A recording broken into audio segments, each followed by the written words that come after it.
श्री गुरुभ्यो नमः परमगुरुभ्यो नमः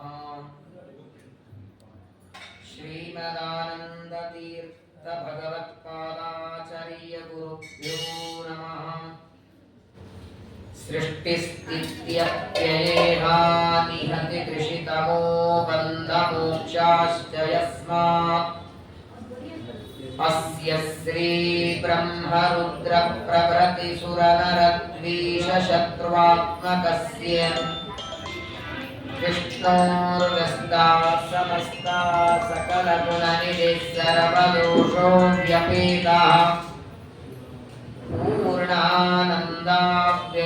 यो गुरुरपि परमश्चिन्तयेतं महान्तम् जन्माद्यस्य यतोऽन्वयादितरतश्चार्थेष्वभिज्ञस्वराट् तेने ब्रह्महृदाय आदिकवये मुह्यन्ति यं सूरयः तेजो वारिमृदां यथा विनिमयो यत्र त्रिसर्गो मृषा धाम्ना स्वेन सदा निरस्तकुहकं सत्यं परं धीमहि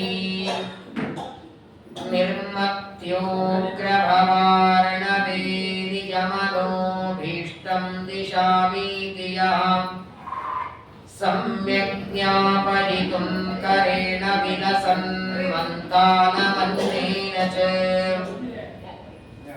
रम्यं दामदन्महेशरजतग्रामश्रियोऽलङ्कृतिः करवन्देश्वरभक्तिवन्दनवशः प्रीतोऽस्तु कृष्णप्रभुः वसुदेवसुतं देवं कंसचाणूरमर्दनं देवकी परमानन्दं कृष्णं वन्दे जगद्गुरुम्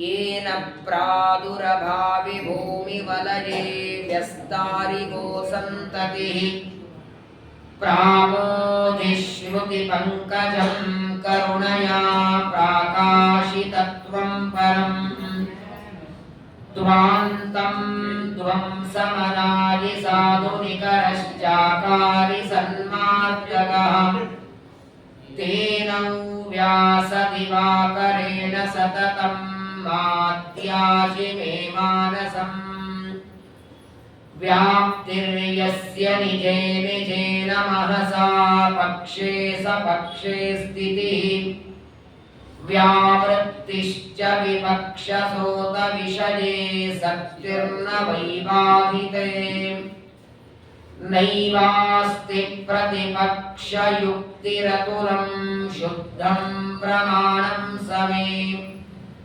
भूयात्तत्त्वविनिर्णयाय भगवानानन्दतीर्थो मुनिः भवति यदनुभावादेडमूकोऽपि वाग्मी जडमतिरपि जन्तुः जायते प्राज्ञमौलिः सकलवचनचेतो देवता भारती सा मम वचसि निधत्तां सन्निधिं मानसे च नमोऽस्तु तात्विका देवाः विष्णुभक्तिपरायणाः धर्ममार्गे प्रेरयन्तो भवन्तः सर्वदेव हि नौमिन्यायसुधादिकृज्जयमुनीन् श्रीपादरार्सन्मणीन् व्यासार्यान् विविधागमाब्धिविहरान् श्रीवादिराजानपि वन्देऽहं सवरान्ध्रपुत्तमगुरून् वैदग्धवारांनिधीन् श्रीसत्यव्रतराघवेन्द्रमुनिपान् सद्बोधसद्ध्यानपान् विद्यायां विबुधाचार्यं वेदज्ञानाब्धिचन्दिरं दुर्मतध्वान्तमार्ताण्डं सत्यध्यानगुरुं भजे ವೇದೇಶ ಮುನಿ ಸತ್ಪಾದ ಸೇವಾ ಸಂಪ್ರಾಪ್ತ ವೈಭವಾನ್ ಯಾದವಾರ್ಯಾನ್ ವರಸುಧಾ ಟೀಕಾಕಾರಾನ್ವಯಂ ನುಮಃ ಮನ್ಮನೋಭೀಷ್ಟವರದಂ ಸರ್ವಾಭೀಷ್ಟಫಲಪ್ರದಂ ಪುರಂದರಗುರುಂ ವಂದೇ ದಾಸಶ್ರೇಷ್ಠಂ ದಯಾನಿಧಿಂ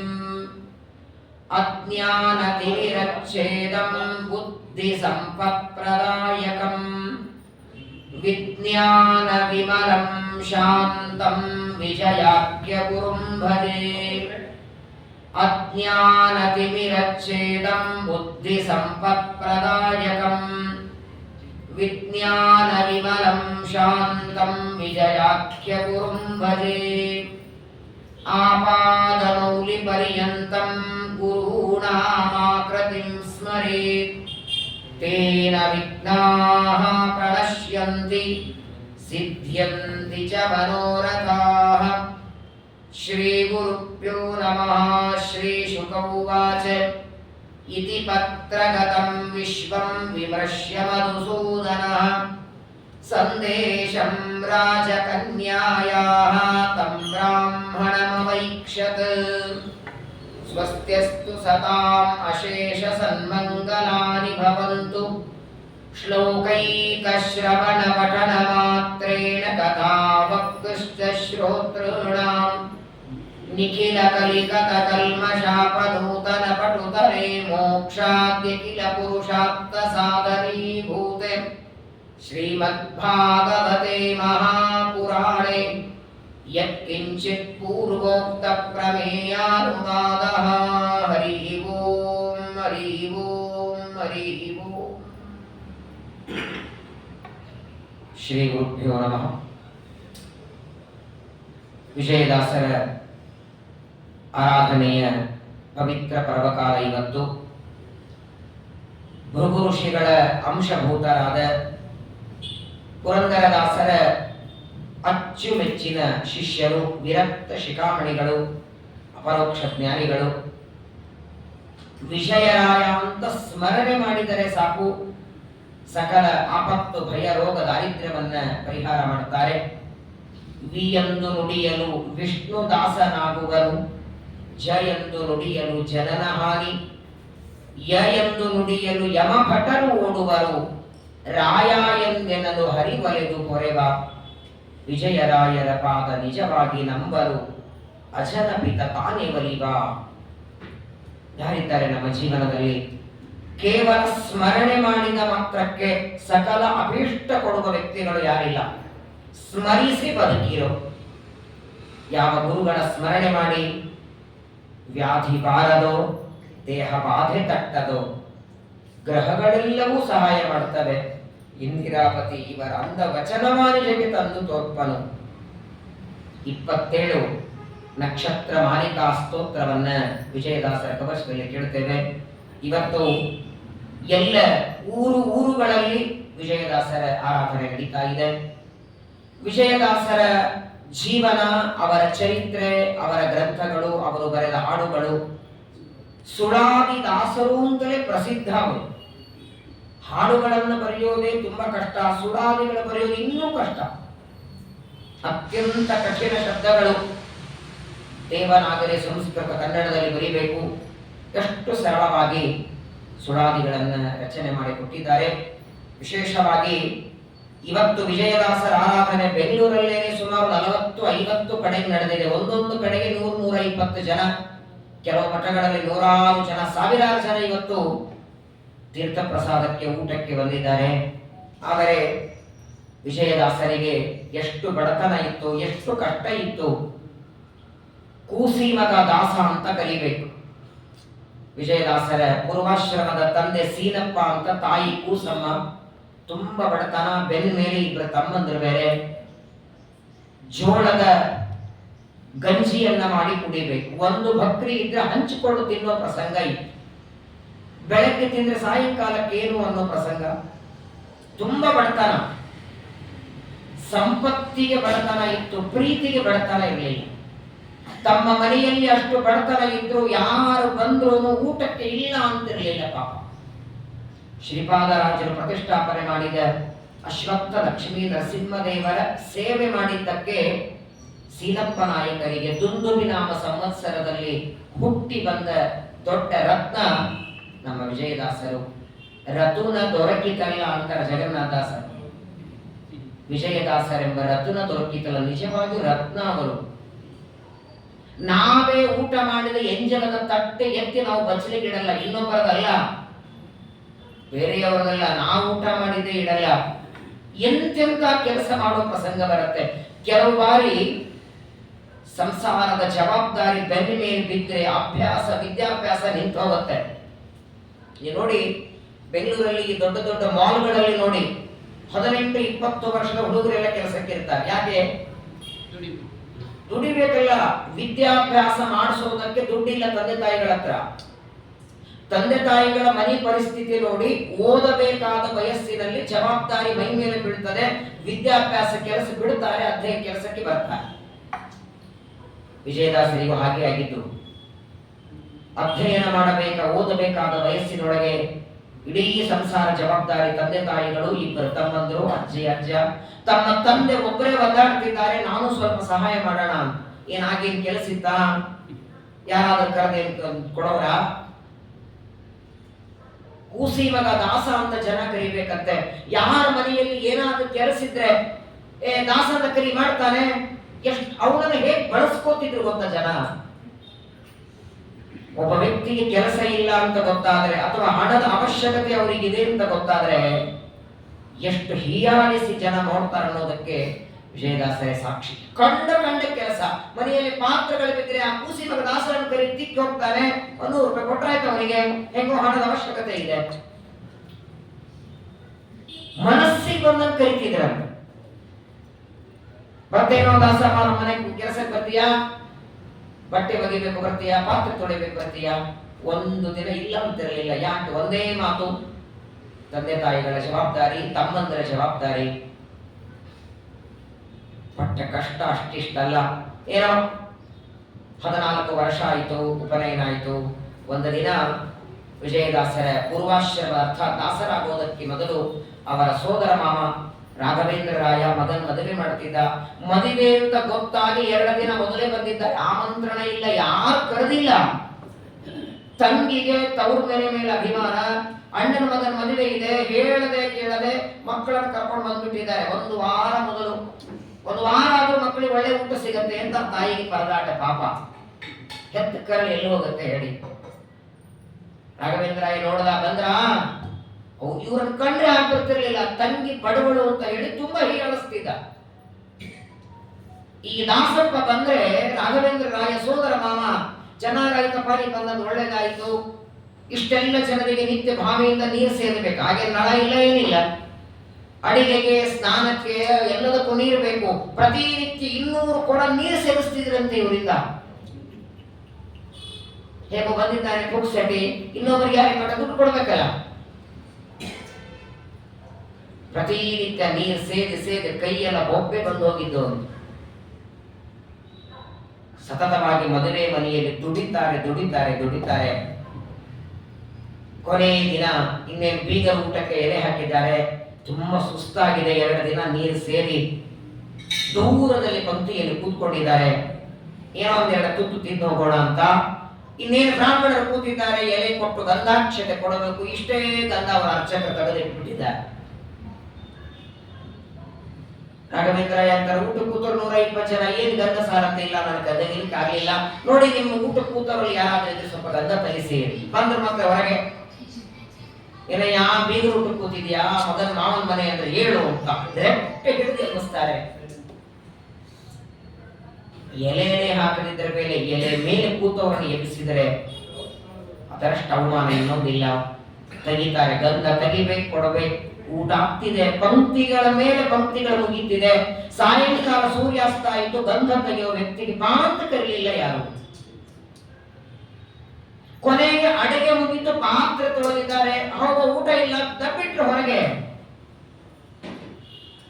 ತುಳಸಿ ಕಟ್ಟಿ ಮೇಲೆ ಮಲಗೋಣ ಅಂತ ಬಂದ್ರೆ ಆ ಮಹಾರಾಜ ಮನೆ ಯಜಮಾನ, ಅವನಿಗೆ ಜಾಗ ಇಲ್ಲಂತೆ ಮಲಗೋದಕ್ಕೆ. ಏನೋ ದಾಸಿ ಮಗ ಕೂಸಿ ಮಗ ದಾಸ ಇಲ್ವರೆಗೆ ನಾನೇ ಮಲಗಬೇಕು, ಹೋಗಿಲ್ಲಿಂದ. ಇದೆಲ್ಲ ನೆನೆಸ್ಕೊಂಡ್ರೆ ವಿಜಯದಾಸರ ಜೀವನ ಹೇಗಿತ್ತು ಅಂತ. ಕೊನೆಗೆ ಕಾಶಿಗೆ ಬರ್ತಾರೆ. ಮಣಿಕರ್ಣಿಕಾ ಅಂತ ಘಾಟ ಇದೆ, 80 ಘಾಟಲ್ಲಿ.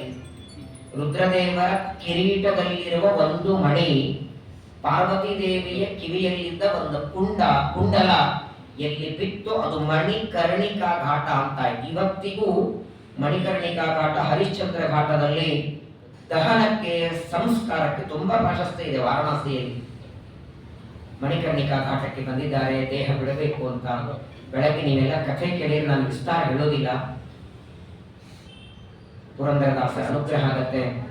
ಪುರಂದರದಾಸನಿಗೆ 4 ಜನ ಗಂಡು ಮಕ್ಕಳಿದ್ರು. ಕೊನೆಯ ಮಗನಿಗೆ ಮಧ್ವಪತಿ ಅಂತ ಹೆಸರು. ಆ ಹುಡುಗ ನೋಡಿ 8 ವರ್ಷ ಇತ್ತು. ಯಂತ್ರೋದ್ಧಾರಕ ಪ್ರಾಣದೇವ ಪೂಜೆ ಮಾಡ್ತಿದ್ರಂತೆ ಪುರಂದರದಾಸರು. ಒಂದು ಸಾರಿ ಪುರಂದರದಾಸರಿಗೆ ಜ್ವರ ಬಂತು, ಹೋಗ್ಲಿಕ್ಕೆ ಆಗಲಿಲ್ಲ. ಮಗನಿಗಂತ ಕೊನೆಯ ಮಗನಿಗೆ ಹೋಗಿ ಪೂಜೆ ಮಾಡ್ಕೊಂಡು ಬಾರೋ ಅಂತ. ಸರಿ ಅಂತ ಒಂದು ಕೈಯಲ್ಲಿ ತಂಬಿಗೆ ನೀರು ಗಂಧ ಅಕ್ಷತೆ, ಇನ್ನೊಂದು ಕೈಯಲ್ಲಿ ಅನ್ನ ಪಾಯಸ ತಟ್ಟೆ ತಗೊಂಡು ಬರಬೇಕು. ಅಭಿಷೇಕ ಮಾಡಬೇಕು, ಗಂಧಾಕ್ಷತೆ ಹಚ್ಚಬೇಕು, ತೀರ್ಥ ಕೊಡಬೇಕು, ಹೂವಿನ ಮಾಲೆ ಹಾಕಬೇಕು. ಆ ಅನ್ನ ಪಾಯಸ ತಟ್ಟೆಯನ್ನ ಪ್ರಾಣದೇವರ ಮುಖದಿಂದ ಈಗ ತಿನ್ನು ತಿನ್ನು ಅನ್ಬೇಕಂತ.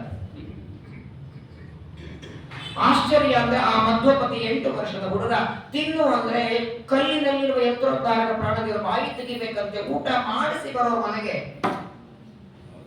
1 ದಿನ 2 ದಿನ ಆಯ್ತು. ಪುರಂದರದಾಸರ ಹೆಂಡತಿಗಂತಾರೆ, ಪ್ರಾಣದೇವರ ನೈವೇದ್ಯ ಬಳಸೋದೇ ಇಲ್ಲಲ್ಲ, ಯಾಕೆ ಹೇಳ್ತಿ ಕೇಳ್ತಾರೆ ಹೆಂಡತಿಗೆ. ನಿಮ್ ಮಗ ತಂದ್ರೆ ಬಳಸ್ಬೇಕಲ್ಲ ಅಂದ್ರು. ಸ್ವಚ್ಛ ತೊಳ್ಕೊಂಬರ್ತಾನ ತಟ್ಟೆ, ಒಂದು ಅಗಳಿಲ್ಲ ಒಳಗೆ. ಕೈ ಬೈತಾರೆ ಪುರಂದರದಾಸರ, ಅಲ್ಲೇ ತಿನ್ಬರ್ತೀಯಾ ಹಸಿರಾಗಿರತ್ತ. ನಾನೇ ತಿನ್ಲಿ, ಯಾರ ಸಲ ವೈದ್ಯರ್ತೀನಿ ಅವ್ರಿಗೆ ತಿನ್ನಿಸ್ತೇನೆ. ಅಯ್ಯೋ ಕಲ್ಲಿನ ಪ್ರತಿಮೆ ಎಂದಾದ್ರೂ ತಿನ್ನತ್ತ? ನೀವು ಕೊಟ್ಟರೆ ತಿನ್ನಲ್ಲ, ನಾನು ಕೊಟ್ಟರೆ ತಿನ್ನತ್ತೆ. ಹೌದಾ, ನಾಳೆ ಬರ್ತೇನೆ ನಾನು ಪರೀಕ್ಷೆಗೆ. ಮಾರನೇ ದಿನ ಪುರಂದರದಾಸರು ಪರೀಕ್ಷೆಗೆ ಬರ್ತಾರೆ. ಅವತ್ತು ಪ್ರಾಣದೇವ ಬಾಯಿನೇ ತೆಗಿಲಿಲ್ಲ. ಮಧ್ವಪತಿ ಅಂತ ನನಗೆ ಗೊತ್ತು, ನಾನು ಮಾತಾಡಿದ್ದು ಸುಳ್ಳು ಅಂತ ನಮ್ಮ ತಂದೆಗೆ ಅನಿಸಬೇಕು, ಅವ್ರು ನನ್ನ ಹೊಡಿಬೇಕು, ಇದೆ ಅಂತ ನಿನಗೆ ಇಷ್ಟ ಆಗ್ಲಿ, ತೆಗಿಬೇಡ. ಇವತ್ತು ಮುಗ್ಧ ಮನಸ್ಸಿನ ಆ ಮಗುವಿನ ಮುಖ ನೋಡಿ ಬಾಯಿ ತೆಗಿತಾರೆ. ಅವತ್ತು ಪ್ರಾಣದೇವರಿಗೆ ಅನ್ನ ಉಣಿಸಿದ ಆ ಮಧ್ವಪತಿಗೆ ಪುರಂದರದಾಸರು ತಾವು ದೇಹ ಬಿಡುವಾಗ ಹೇಳ್ತಾರೆ, ನಾನು 5 ಲಕ್ಷ ಹಾಡುಗಳನ್ನು ಬರೆದು ದೇವರಿಗೆ ಸಮರ್ಪಣೆ ಮಾಡಬೇಕು ಅನ್ಕೊಂಡಿದ್ದೆ. 4,75,000 ಬರೆದಿದ್ದೇನೆ. 25,000 ಬರೀಲಿಕ್ಕಾಗಲಿಲ್ಲ. ದೇವರ ಆಜ್ಞೆ ಆಗಿದೆ, ನಾನು ಹೊರಡಬೇಕು. ನಾನು ಮಾಡಬೇಕಾದ ಕಾರ್ಯ ನೀನ್ ಮಾಡಬೇಕು ಮುಂದಿನ ಜನ್ಮದಲ್ಲಿ ಅಂತ ಕೊನೆ ಮಗನಿಗೆ ಆಶೀರ್ವಾದ ಮಾಡ್ತಾರೆ. ಆ ಮಧ್ವಪತಿನೇ ವಿಜಯದಾಸರಾಗಿ ಬಂದು ವಿಜಯದಾಸರಾಗಿ ತಂದೆ ಪುರಂದರದಾಸರು ಉಳಿಸಿದ 25,000 ಹಾಡುಗಳ ಬರೆದು 5 ಲಕ್ಷದ ನವರತ್ನ ಮಾಲೆ ಮಾಡಿ ದೇವರ ಕೊರಳಿಗೆ ಹಾಕ್ತಾರೆ. ವಿಜಯದಾಸರಾದ ಮೇಲೆ ಮೊಟ್ಟ ಮೊದಲು ಗುರುಗಳನ್ನ ಕೊಂಡಾಡ್ತಾರೆ. ಗುರು ಪುರಂದರ ದಾಸರೇ, ನಿಮ್ಮ ಚರಣ ಕಮಲವ ನಂಬಿದೆ. ಪ್ರಾಕ್ಟಿಕಲ್ ಪ್ರತಿನಿತ್ಯದಲ್ಲಿ ಹಿಂಗೆರಡು ವಿಜಯದಾಸರ ಕಣ್ಣೆದರಿಗೆ ತಾವು ದಾಸರಾಗುವುದಕ್ಕಿಂತ ಮೊದಲು ಇರುವ ತಮ್ಮ ಜೀವನ, ದಾಸರಾದ ಮೇಲೆ ತಮ್ಮ ಜೀವನ. ಅವರು ವಿಜಯದಾಸರಾದ ಮೇಲೆ ನಮ್ಮನೆ ಬನ್ನಿ ಯಾಯಿವಾರಕ್ಕೆ ಅಂತ ಜನ ಎಲ್ಲ ಕರಿಬೇಕು. ಬರೀ ಯಾಯಿವಾರಕ್ಕೆ ಅಕ್ಕಿ ಬೇಳೆ ಬೆಲ್ಲ ಹಾಕೋದಲ್ಲ. ವಿಜಯದಾಸರು ಮನೆಗೆ ಬರ್ತಾರೆ ಸಾಕು, ದೊಡ್ಡ ಜರ್ದಾರ ಅಂಚಿನ ಶಾಲುಗಳು, ರತ್ನ ಮುತ್ತು ಬೆಳ್ಳಿ ಬಂಗಾರ ಏನ್ ವಿಜಯದಾಸರು ಬಂದ್ರೆ ಸಾಕು ಅವರಿಗೆ ಆಹಾರ ನೆನೆಸ್ಕೊಳ್ತಾರೆ. ಅವತ್ತೊಂದು ದಿನ ಒಂಟು ವಸ್ತ್ರ, ಅದು ಹರಿದದ್ದು ಜೀರ್ಣ ಮಲಿನ ವಸ್ತ್ರ ಕಾಣದ ಮನುಜಗೆ. ಅವತ್ತು ಪೂರ್ಣ ವಿಚಿತ್ರ ಸುವಸನ. ಅದು ಬರೇ ಬಟ್ಟೆ ಅಲ್ಲ, ವರ್ಣ ವರ್ಣದಿಂದ ಬಾಹೋದೇನೋ ಸಂಪೂರ್ಣ ಗುಣಾರ್ಣವ ದೇವಾ ನಿನ್ನ ವಧುಮೆಯಿಂದ. ಹಾಡ ಬರೆದದ್ದಲ್ಲ, ನಮ್ಮ ಜೀವನದಲ್ಲಿ ಪ್ರಾಕ್ಟಿಕಲ್ ಆಗಿ ನಾವು ನೀವು ಪ್ರತಿನಿತ್ಯದ ಇವತ್ತು ನಾವೇನು ಸುಖ ಪಡ್ತಿದ್ದೇವೆ. ಯಾರು ನಿಮ್ ಜೊತೆಗೆ ಮಾತಾಡಿಸ್ತಾರೆ, ಎಲೆ ಹಾಕ್ತಾರೆ, ಊಟ ಕೂಡಿಸ್ತಾರೆ, ನಿನ್ನ ಒಲುಮೆಯಿಂದ ಎಲ್ಲ ಪುಣ್ಯಗಳಿಂದ ಇಲ್ಲ ಅಂತಾರೆ. ಸಂಜೆ ತನಕ ಎಂದು ಸಣ್ಣ ಸೌಟು ತುಂಬ ಗಂಜಿ ಕಾಣದೆ ಬಳಲಿದೆ ಅಂದು ವ್ಯಂಜನ ಮೊದಲಾದ ನಾನಾ ಭಕ್ಷ್ಯ ಸುಭಕ್ಷ್ಯಗಳನ್ನ ಇವತ್ತು ಊಟ ಮಾಡ್ತಿದ್ದೇನೆ ಸ್ವಾಮಿ. ಮದುವೆ ಮಾಡಿಕೊಂಡ ಹೆಂಡತಿಯನ್ನು ಅರಳಮ್ಮ ಅಂತ ವಿಜಯದಾಸರ ಹೆಂಡತಿ. ಅಶ್ವತ್ಥ ವೃಕ್ಷದ ಹೆಸರು ಅರಳಿ ಮರ. ಪ್ರಾಯ ಹೆಂಡತಿ ಗಂಡನಿಂದ ಏನೂ ಅಪೇಕ್ಷೆ ಪಡಲ್ಲ. ಸೀರೆ ಕೊಟ್ಟರು ಸರಿ, ಇಲ್ಲ ಅಂದ್ರೂ ಸರಿ, ಕೊನೆ ಪಕ್ಷ ಒಬ್ಬ ಊಟಕ್ಕಾದ್ರೂ ಹಾಕ್ಬೇಕಲ್ಲ. ಒಬ್ಬ ಹೆಂಗಸಿಗೆ ಹೊಟ್ಟೆಗೆ ಹಾಕುವುದಕ್ಕಿನ್ನು ತಪ್ಪಿಪ್ಪುಗೊಂಡೇನೋ. ಅವತ್ತು ಸ್ವಂತ ಹೆಂಡತಿ ಊಟಕ್ಕೆ ಹಾಕ್ಲಿಕ್ಕಿಲ್ಲ ನನ್ನ ಹತ್ರ. ಭಗವಂತನನ್ನ ಸ್ಮರಣೆ ಮಾಡ್ತಾರೆ. ಕಂಡವ್ರ ಮನೆ ಬರ್ತೇನೋ ಕರೆದಾಗೆಲ್ಲ ಹೋದೆ. ನೀಚ ಉಚ್ಚ ತಿಳಿಯದೆ ಸರ್ವರ ಚರಣಕ್ಕೆ ಚಾಚಿದೆ. ನೊಸಲ ಹಸ್ತಗಳ ಯೋಚಿಸಿ ನೋಡಲು ಸೋಜಿಗವಾಗಿದೆ. ವಾಚಕ್ಕೆ ನಿಲುಕಲು ಹಳಿಯೇ. ಆದರೆ ಕೊನೆಗಂತಾರೆ, ವೈದಿಕ ಪದವಿವ ಕೊಡುವನೆಗೆ ಲೌಕಿಕ ನೈದಿಸುವುದು ಬದು ಖ್ಯಾತೆ. ಮೈದೂರ ಗೊಲಿದ ಶ್ರೀ ವಿಜಯ ವಿಠಲ. ಮೈದುನ ಅರ್ಜುನ ಕುರುಕ್ಷೇತ್ರದ ರಣರಂಗದಲ್ಲಿ ಸಾರಥಿಯಾಗಿ 18 ದಿನದ ಯುದ್ಧದೊಳಗೆ 100 ಬಾಣಗಳು ಎಸೆದರು. ಅರ್ಜುನನಿಗೆ ತಾಕದೇ ಇರೋ ಹಾಗೆ ರಕ್ಷಣೆ ಮಾಡಿ. ಕೇಳಬೇಕು ಮಹಾಭಾರತದ ಕಥೆ. ಕೇವಲ ಸಾರಥ್ಯ ಕರ್ಮ ಮಾತ್ರ ಮಾಡುತ್ತಿರಲಿಲ್ಲ ಕೃಷ್ಣ. 18 ದಿನದ ಯುದ್ಧದಲ್ಲಿ ಮಧ್ಯದಲ್ಲಿ ಕುದುರೆಗಳಿಗೆ ನೀರು ಕುಡಿಸ್ತಿದ್ದ ಅಂತೆ. ಈ ಬಾಣಗಳನ್ನ ಹಾಕಿದರೆ ಎದುರಿಗಿದ್ದವರು ಬಾಣ ಹೊಡೆದರೆ ಕೇವಲ ರಥದಲ್ಲಿ ಇದ್ದವರಿಗೆಲ್ಲ ಕುದುರೆಗಳಿಗೂ ತಾಕೋದಲ್ವಾ? ಎಷ್ಟೋ ಕಡೆಗಿದ್ದು ಶ್ರೀಮದಾಚಾರ್ಯ ತಾಪನ ನಿರ್ಣಯದಲ್ಲಿ ಹೇಳ್ತಾರೆ, ಎಷ್ಟೋ ರಥಗಳು ಕುದುರೆಗಳ ಸತ್ತೋಗಿ ಬಿಟ್ಟಿವೆ. ಕೃಷ್ಣನ ಆ ಕುದುರೆಗಳಿಗೆ ಎದುರಿಗಿದ್ದವರೆಲ್ಲ ಬಾಣ ಹಾಕಿದ್ದು ತಾಕಬೇಕು. ಕೃಷ್ಣ ಪರಮಾತ್ಮ ಸ್ವತಃ ಕೈಯಿಂದ ಬಾಣ ತೆಗಿತಿದ್ದಂತೆ, ಅವುಗಳ ಮೇಲೆ ಕೈ ಆಡಿಸ್ತಿದ್ದ. ಅಚ್ಯುತಾನಂತ ಗೋವಿಂದ ರೋಗಾದವರ ಮೇಲೆ ಅವನ ಹೆಸರು ಹೇಳಿ ಕೈ ಆಡಿಸಿದ್ರೆ ವಾಸಿ ಆಗತ್ತೆ. ಇನ್ನು ಅವನೇ ಕೈ ಆಡಿಸಿದ್ರೆ ಹೇಗೆ ನೋಡ್ಕೋತಿದ್ದ ಕುದುರೆಗಳನ್ನ. ಶ್ರೀಮದಾಚಾರ್ಯ ತಾತ್ಪರ್ಯದಲ್ಲಿ ಹೇಳ್ತಾರೆ 26ನೇ ಅಧ್ಯಾಯದಲ್ಲಿ. ಅಂತಹ ಮೈದುನಗೊಲಿದ ವಿಜಯ ವಿಠಲ, ಇವತ್ತು ನಾನು ಸುಖವಾಗಿದ್ದೇನೆ, ಇದಕ್ಕೆ ಸಾಕ್ಷಿ ನಿನ್ನ ಪಾದದ ಅನುಭವವೇ ಸಾಕ್ಷಿ. ಜುಮ್ಮನ್ನತೆ. ವಿಜಯದಾಸರ ಚರಿತ್ರೆ ತುಂಬಾ ಚೆನ್ನಾಗಿದೆ. ಶ್ರೀಮದ್ ಭಾಗವತದ ಮಂಗಳಾದ ಮೇಲೆ ಮುಂದಿನ ವರ್ಷ ಇನ್ನೊಂದು ವರ್ಷ ಇದೆ ವಿಜಯದಾಸರ ಆರಾಧನೆ ಅಲ್ವಾ? ಇವತ್ತಿನ ಆಗಿದೆ. ಮುಂದಿನ ವರ್ಷ ಕಾರ್ತಿಕ ಶುದ್ಧ ಪ್ರತಿಪದೆಯಿಂದ ಕಾರ್ತಿಕ ಶುದ್ಧ ದಶಮಿವರೆಗೆ, ದಶಮಿಯವರ ಆರಾಧನೆ, ಪ್ರತಿಪದೆಯಿಂದ ದಶಮಿವರೆಗೆ 10 days ವಿಜಯದಾಸರ ಚರಿತ್ರೆ ಪ್ರವಚನ ಇರುತ್ತೆ. ಬನ್ನಿ.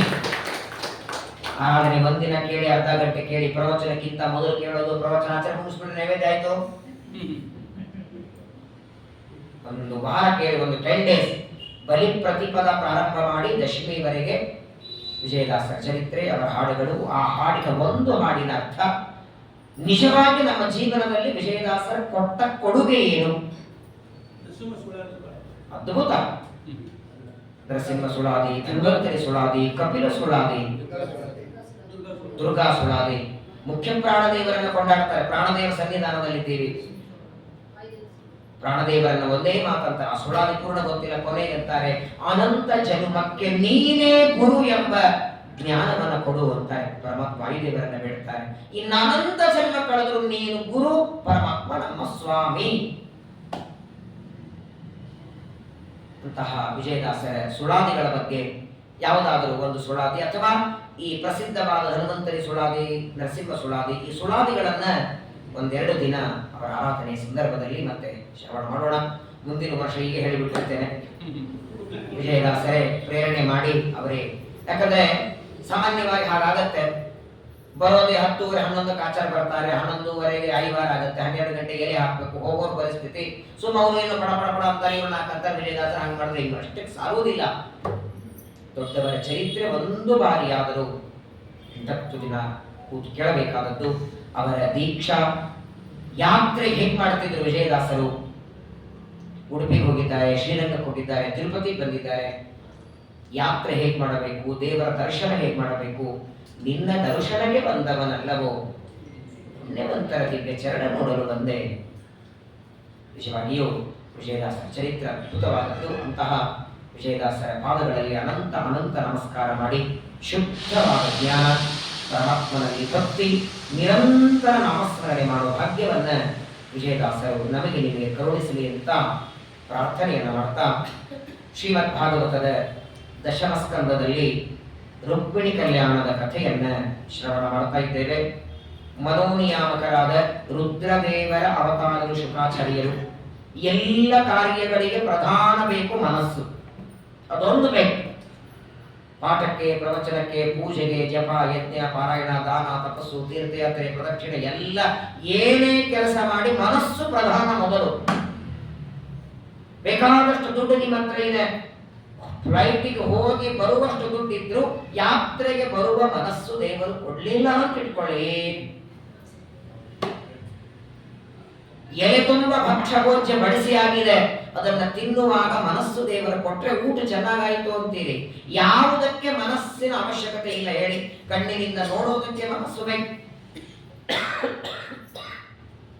ಕಣ್ಣುಗಳಿಗೆ ಸಹಾಯ ಮನಸ್ಸು ಮಾಡಬೇಕು, ಕಿವಿಗಳಿಗೆ ಸಹಾಯ ಮಾಡಬೇಕು, ಸಕಲ ಇಂದ್ರಿಯಗಳಿಗೆ ಆ ಮನಸ್ಸಿನ ಅವಶ್ಯಕತೆ ಇದೆ.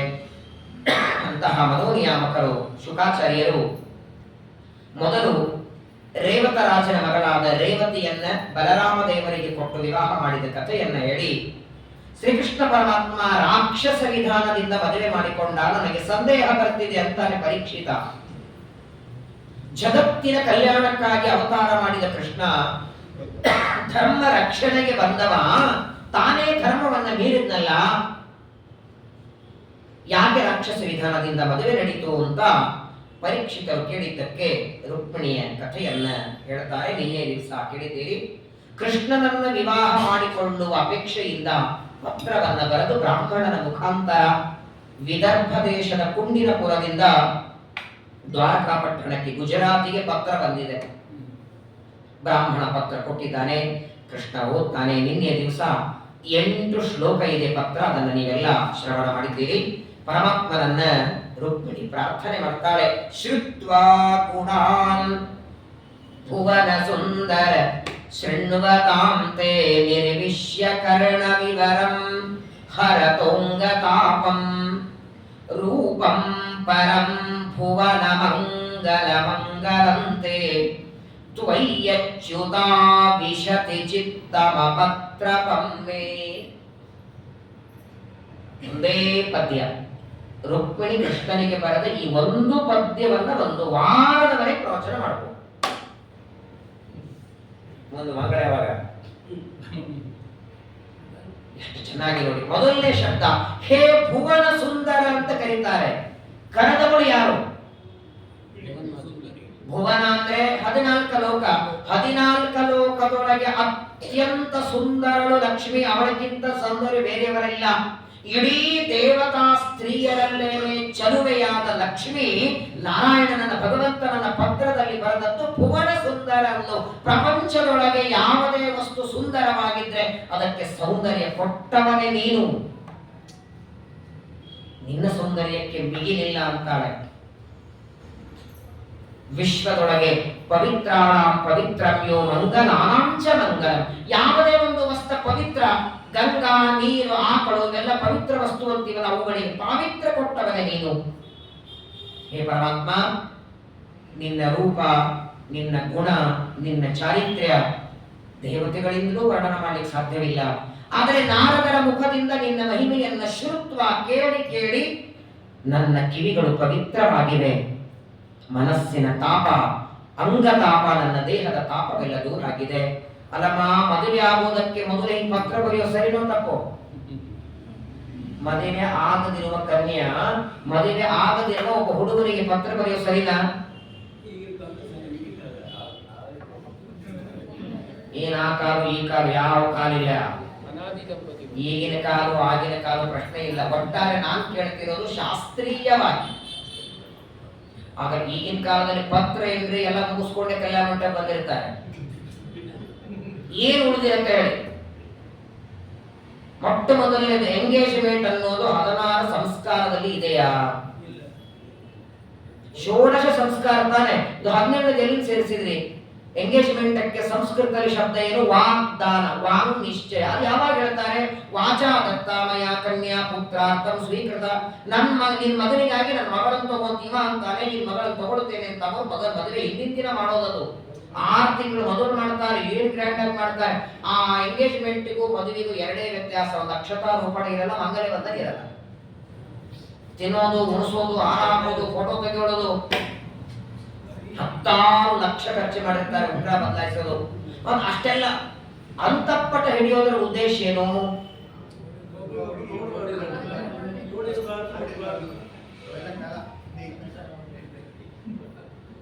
ಆ ಹುಡುಗ ಹುಡುಗಿಯರನ್ನ ಲಗ್ನಕ್ಕೆ ಬಂದವ್ರು ನೋಡಿರ್ಬಾರ್ದು ಅಷ್ಟೇ, ಅವ್ರು ಪರಸ್ಪರ ನೋಡಿಬಾರ್ದಲ್ಲ. ಬಂದವ್ರು ಯಾರು ನೋಡಿರ್ಬಾರ್ದು, ಅವ್ರು ಅಂತ ಪಡ್ತಾರೆ, ಇವರೆಲ್ಲ ಅವ್ರನ್ನ ನೋಡ್ಬೇಕಷ್ಟೆ. ಹಾಗಾದ್ರೆ ಇದನ್ನು ತುಂಬಾ ಚೆನ್ನಾಗಿ ಸತ್ಯದ್ರವತಿ ಇರುತ್ತೆ ವ್ಯಾಖ್ಯಾನ ಬರೀತಾರೆ ಇದಕ್ಕೆ. ಲಕ್ಷ್ಮೀ ದೇವಿಗೆ ರುಕ್ಮಿಣಿಗೆ ಯಾರು ಕೇಳಿದರಂತಲ್ಲಮ್ಮ, ಒಬ್ಬ ಮದುವೆ ಆಗಿರುವ ನೀನು ಹುಡುಗನನ್ನ ಪತ್ರ ಬರೀತಿದ್ಯಲ್ಲ ಅಂದ್ರೆ, ರುಕ್ಮಿಣಿ ಅಂತಾಳೆ, ತ್ವಯ್ಯಚ್ಯುತ ವಿಶತಿ ಚಿತ್ತಂ ಅಪತ್ರತಮ್ಮೆ. ನಿನ್ನ ಮುಂದೆ ಯಾಕೆ ನಾಚಿಕೆ ಪಡಲಿ ಅಂತವಳು. ಅನಾದಿ ಕಾಲದ ದೇವರು ನೀನು. ಪ್ರಪಂಚದೊಳಗೆ ಯಾರ ಮುಂದಾದರೂ ನಾಚಿಕೆ ಆಗ್ಲಿ, ದೇವರ ಮುಂದೆ ಯಾಕೆ ನಾಚಿಕೆ ಪಡ? ಯಾವುದೇ ವಿಷಯದಲ್ಲಿ, ಯಾವ ವಿಷಯದಲ್ಲಿಯೂ ಭಗವಂತನ ಮುಂದೆ ನಾಚಬಾರದು. ಯಾಕೆ ಅಂದ್ರೆ ಪರಿಪೂರ್ಣವಾಗಿ ನಮ್ಮನ್ನ ಸೃಷ್ಟಿ ಸ್ಥಿತಿ ಮಾಡಿ ಆರೋಗ್ಯ ಕೊಟ್ಟು ಜ್ಞಾನ ಕೊಟ್ಟು ಬುದ್ಧಿ ಕೊಟ್ಟು ಎಲ್ಲಾ ಮಾಡಿದವನು ದೇವರು. ಅವನ ಮುಂದೆ ಯಾಕಯ್ಯ ನಾಚಿಕೆ? ಅಷ್ಟಕ್ಕೂ ನೀನು ಇನ್ಮೇಲೆ ಮದುವೆ ಮಾಡ್ಕೊಂಡ ಮೇಲೆ ಗಂಡ ಆಗೋನಲ್ಲ, ಅನಾದಿ ಕಾಲದ ಗಂಡ ನೀನು. ಅನಾದಿ ಕಾಲದ ಗಂಡ ನೀನು, ನಿನ್ನ ಎದುರಿಗೆ ನಾಚಿಕೆ ಯಾಕೆ? ನನ್ನ ಮನಸ್ಸಿನ ಅಂಗತಾಪವನ್ನು ಹರಣ ಮಾಡಿದವನು ನೀನು. ಈ ಪತ್ರವನ್ನು ನಾನು ಬರೆದಿದ್ದೇನೆ.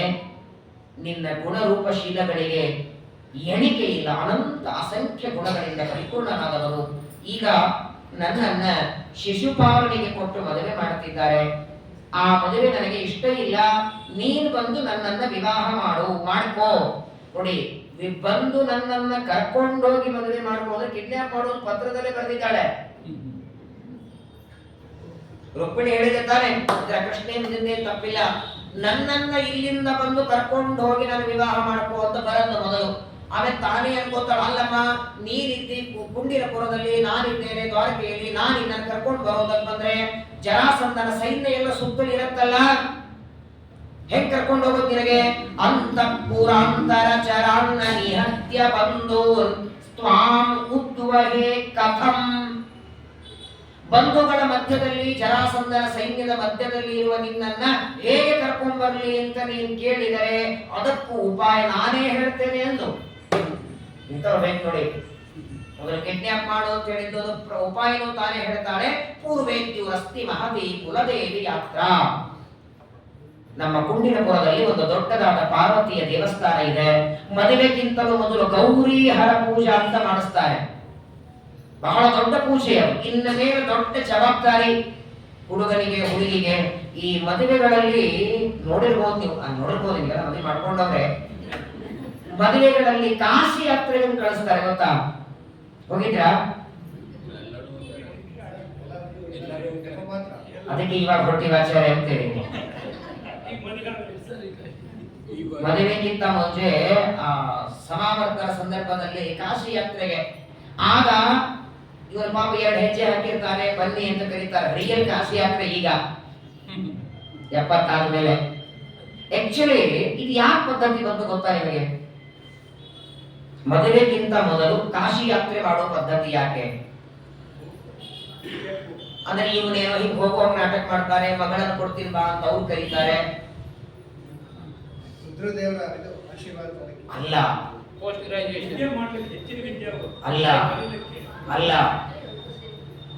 ಯಾಕೆ ಕಾಶಿ ಯಾತ್ರೆಗೆ ಲಗ್ನಕ್ಕಿಂತ ಮೊದಲು ಹೋಗೋದಂದ್ರೆ, ಯಾತ್ರೆಗೆ ಹೋದಾಗ ಅಲ್ಲಿರುವ ಜನರನ್ನ ನೋಡು.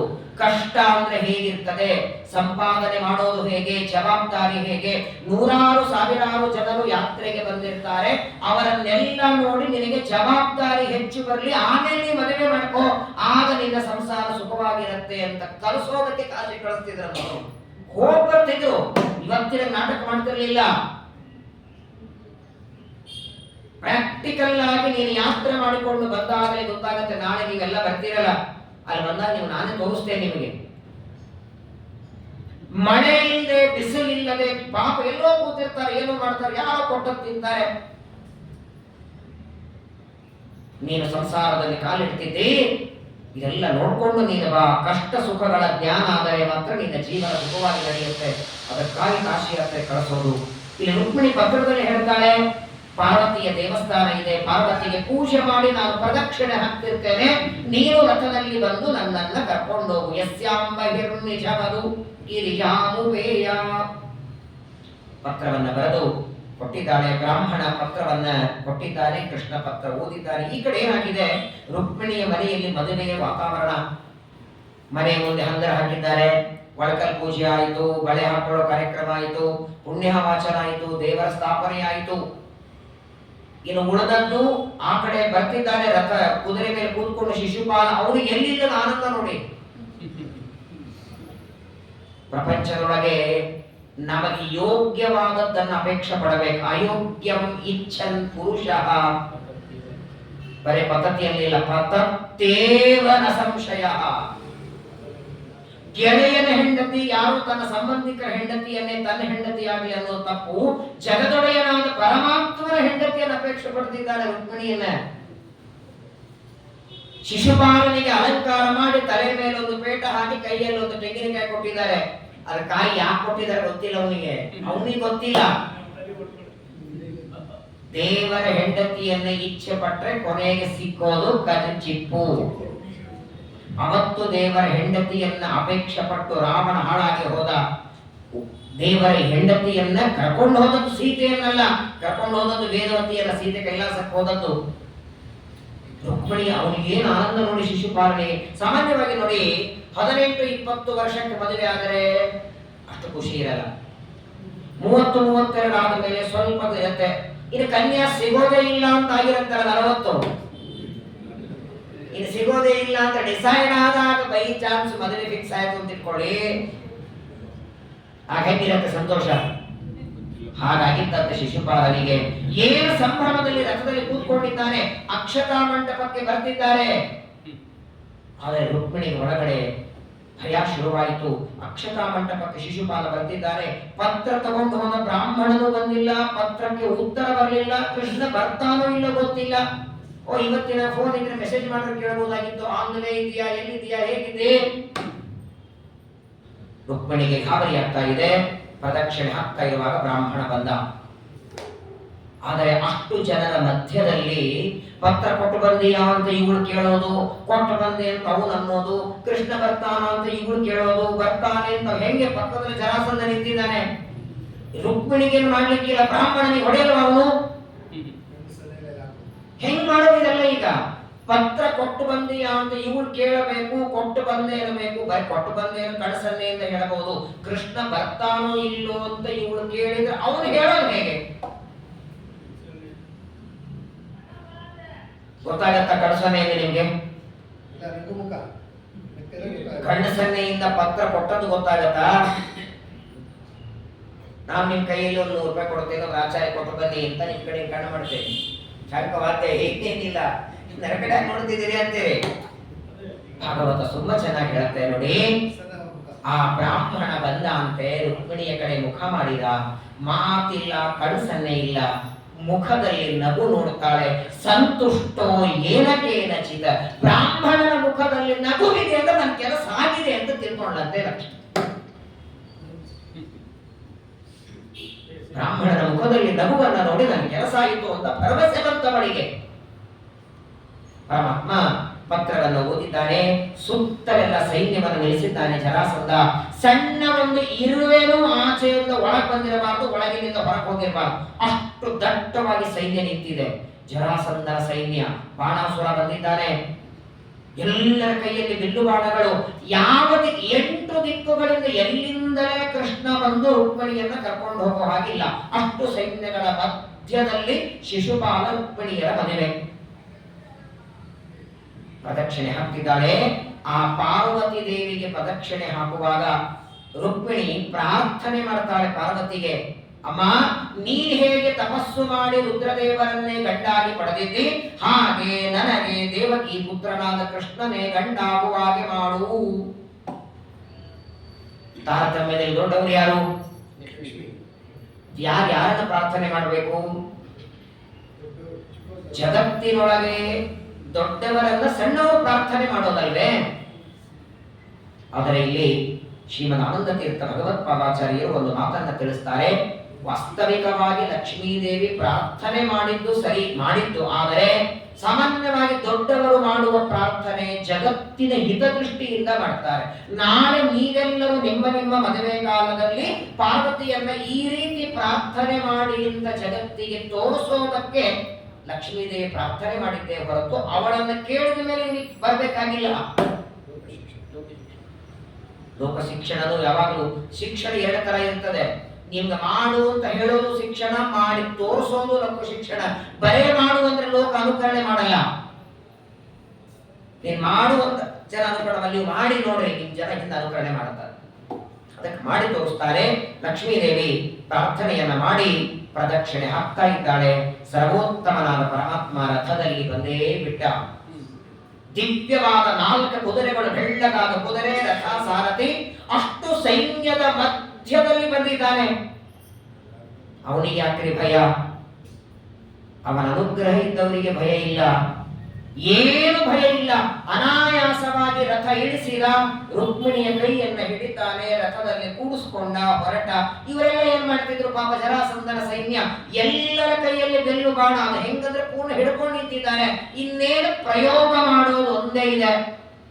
ಆದ್ರೆ ತಾನು ಬಂದು ರಥ ಇಳಿಸಿ ರುಕ್ಮಿಣಿಯನ್ನ ಕರ್ಕೊಂಡು ಹೋಗುವವರೆಗೆ ನೀವ್ಯಾರು ಬಾಣ ಬಿಡೋದು ಬೇಡ. ಅವರ ಬುದ್ಧಿಯೊಳಗೆ ಪ್ರಚೋದನೆ ಇವನೇ ಮಾಡಬೇಕಲ್ಲ. ಧಿಯೋ ಯೋನ ಪ್ರಚೋದಯ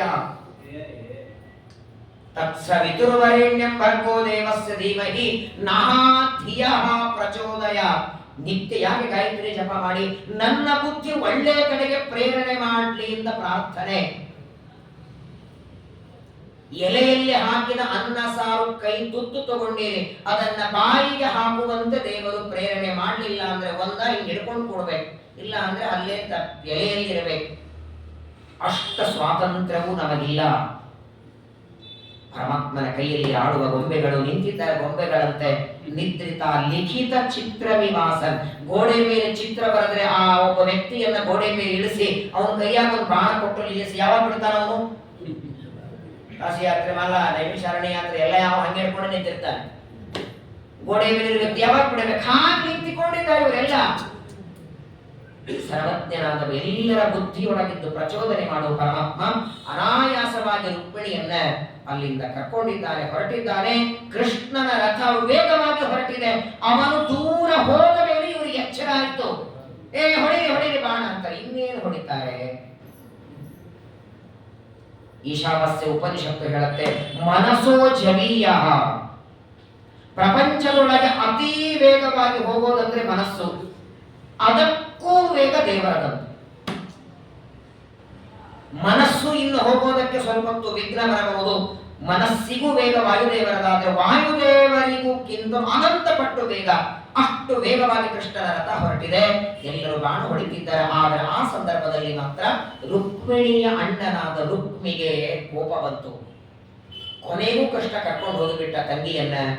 ಪ್ರತಿಜ್ಞೆ ಮಾಡ್ತಾನೆ, ಒಂದು ವೇಳೆ ಕೃಷ್ಣನ ಜೊತೆಗೆ ಯುದ್ಧ ಮಾಡಿ ರುಕ್ಮಿಣಿಯನ್ನ ಕರ್ಕೊಂಡು ಬರದಿದ್ರೆ ನಾನು ಕುಂಡಿನಪುರದಲ್ಲಿ ಪ್ರವೇಶವೇ ಮಾಡೋದಿಲ್ಲ. ಪ್ರತಿಜ್ಞೆ ಮಾಡಿದ. ರಥವನ್ನು ತಗೊಂಡು ಬೆನ್ನತ್ತಿದ್ದಾನೆ.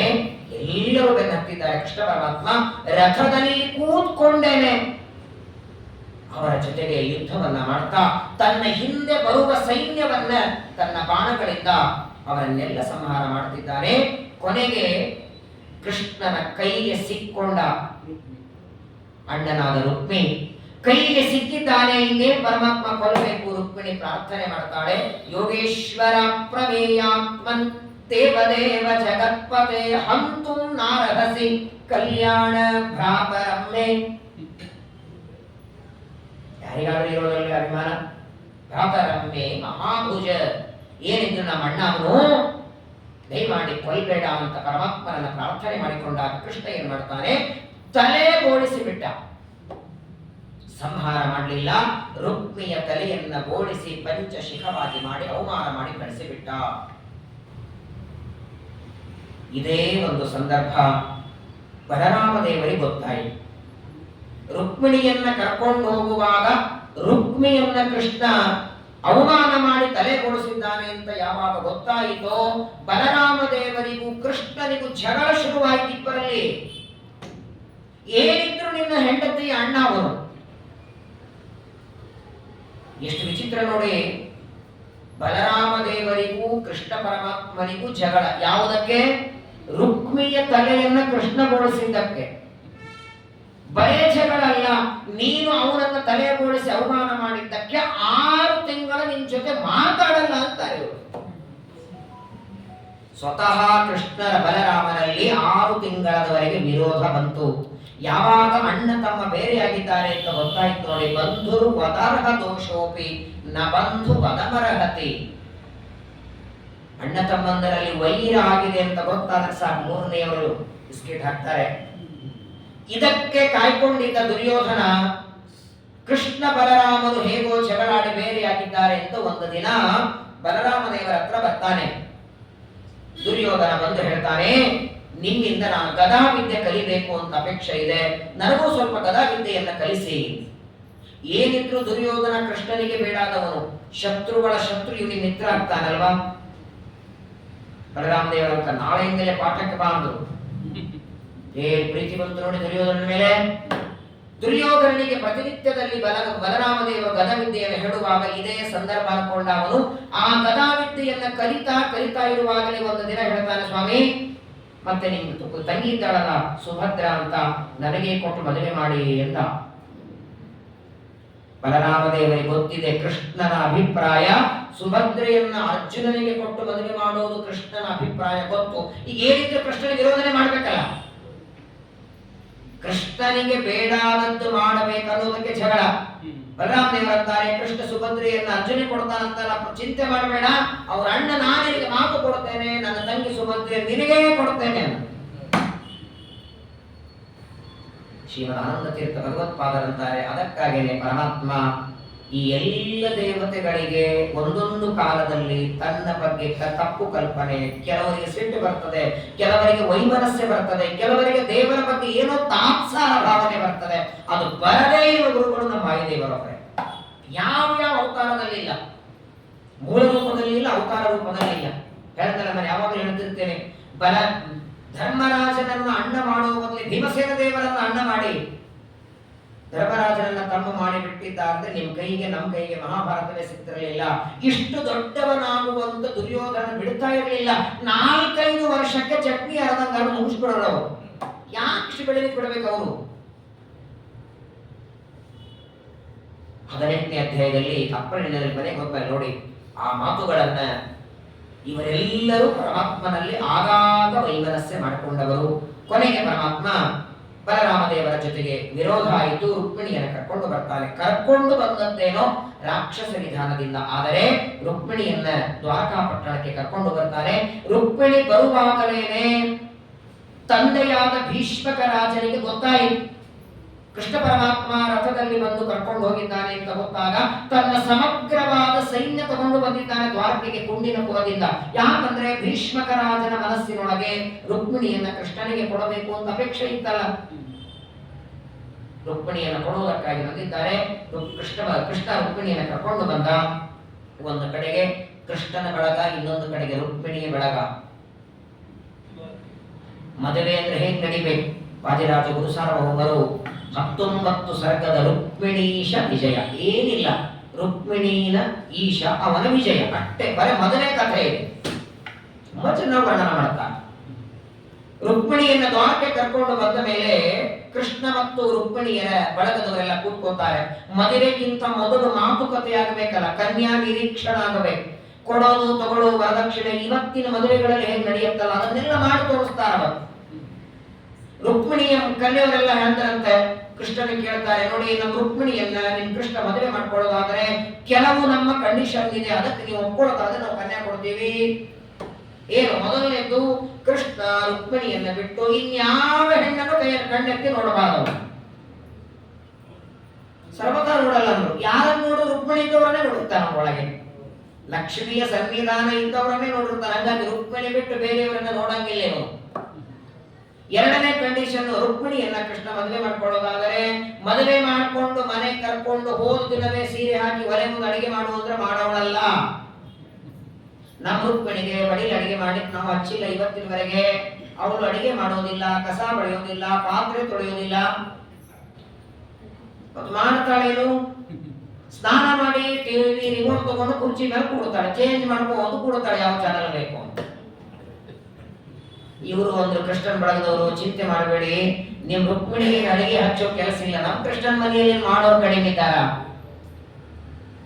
ಕೃಷ್ಣನ ಮನೆಯಲ್ಲಿ ಅಡಿಗೆ ಬೇರೆ, ಪಾತ್ರೆ ತೊಳೆಯೋದಕ್ಕೆ ಬೇರೆ, ಪಾತ್ರೆ ಒರೆಸೋದಕ್ಕೆ ಬೇರೆ, ಪಲ್ಯ ಹೆಚ್ಚೋದಕ್ಕೆ ಬೇರೆ, ಪ್ರತ್ಯೇಕವಾಗಿ ಒಂದೊಂದು ಕೆಲಸಕ್ಕಿದ್ದಾರೆ. ಒಂದು ಕೆಲಸ ರುಕ್ಮಿಣಿ ಮಾಡಿದ್ರೆ ಸಾಕು. ಕೆಲಸ ಮಾಡೋದಕ್ಕೆ ಅಂತ ಯಾರ್ಯಾರಿದ್ದಾರೋ ಅವರೆಲ್ಲರೂ ಕೆಲಸ ಮಾಡಿದ್ದಾರೋ ಇಲ್ಲೋ ಅಷ್ಟು ನೋಡಿಕೊಂಡು ಹೋದ್ರು ಸಾಕು ನಿಮ್ ರುಕ್ಮಿಣಿ.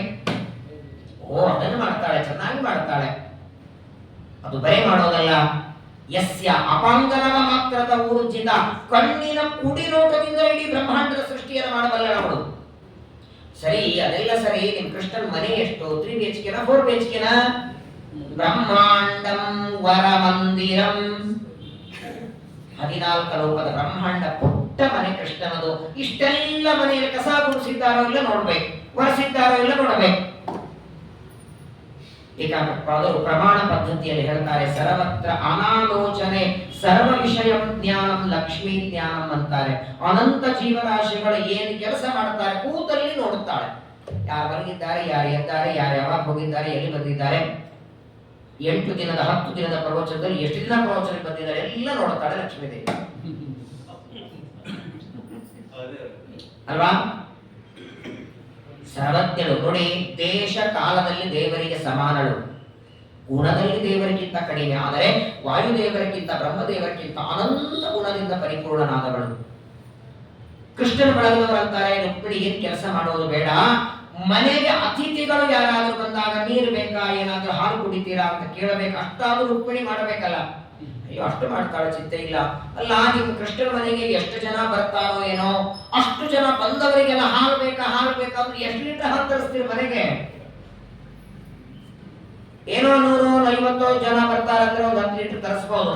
ಬೆಳಗ್ಗಿಂದ ರಾತ್ರಿವರೆಗೆ ಬರ್ತಾರೆ ಹೋಗ್ತಿರ್ತಾರೆ, ಬರೋರು ಹೋಗೋರಿಗೆಲ್ಲ ಅಷ್ಟೆಲ್ಲ ಜನರಿಗೆ ಹಾಲು ಎಲ್ಲಿ ತರಿಸೋದು ಅಂದ್ರೆ, ಇವರು ಕೃಷ್ಣ ಬಳಗದವರಂತರ ಹಾಲು ತರಿಸುವ ಅವಶ್ಯಕತೆ ಇಲ್ಲ. ಒಂದೇ ಸಮುದ್ರ ಇದೆ, ಅಲ್ಲೇ ಮಲಗಿರ್ತಾನೆ, ಕ್ಷೀರ ಸಮುದ್ರ.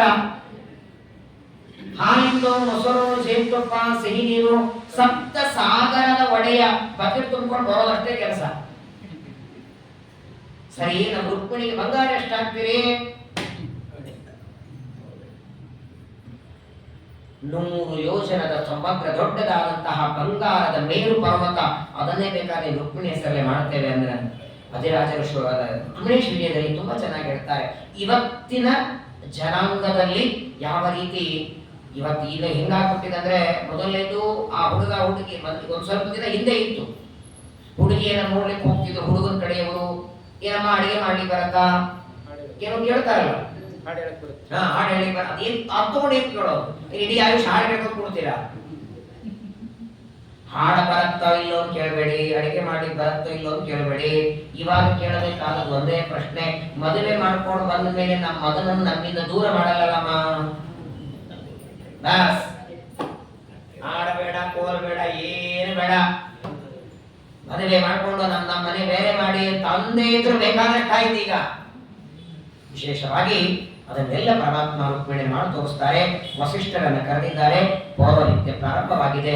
ವಿಶೇಷವಾಗಿ ಪುಣ್ಯವಾಚನ, ಮಾತೃಕಾ ಪೂಜನ, ವರ ಪೂಜೆ, ಅನಂತ ಗುಣ ಪರಿಪೂರ್ಣನಾದ ಶ್ರೀಕೃಷ್ಣ ಪರಮಾತ್ಮನ ಪಾದ ತೊಳೆದಿದ್ದಾನೆ ಭೀಷ್ಮಕ ರಾಜ. ಕನ್ಯಾದಾನ ಮಾಡೋದಕ್ಕಾಗಿ ವರ ಪೂಜೆಯಾಗಿದೆ. ಅಕ್ಷತಾ ಮಂಟಪಕ್ಕೆ ಕೃಷ್ಣ ರುಕ್ಮಿಣಿಯರು ಬಂದು ನಿಂತಿದ್ದಾರೆ. ಜನಾರ್ದನಶ್ಚ ರುಕ್ಮಿಣಿ ಕರಂ ದಿನೇಶು ವೈಗ್ರಹಿ ಮಹೋತ್ಸವಸ್ತದಾ ಭವತ್ ಕುಶಸ್ಥಲಿ ನಿವಾಸಿನಾಂ. ಎಲ್ಲ ದೇವಾನು ದೇವತೆಗಳೆಲ್ಲ ಕೃಷ್ಣ ರುಕ್ಮಿಣಿಯರ ಮದುವೆಗೆ ಬಂದಿದ್ದಾರೆ. ಅಕ್ಷತಾ ಮಂಟಪದಲ್ಲಿ ಅವರಿಬ್ಬರ ಮೇಲೆ ಅಕ್ಷತಾರೋಪಣವನ್ನು ಮಾಡುತ್ತಾರೆ. ಸುಮುಹೂರ್ತೆ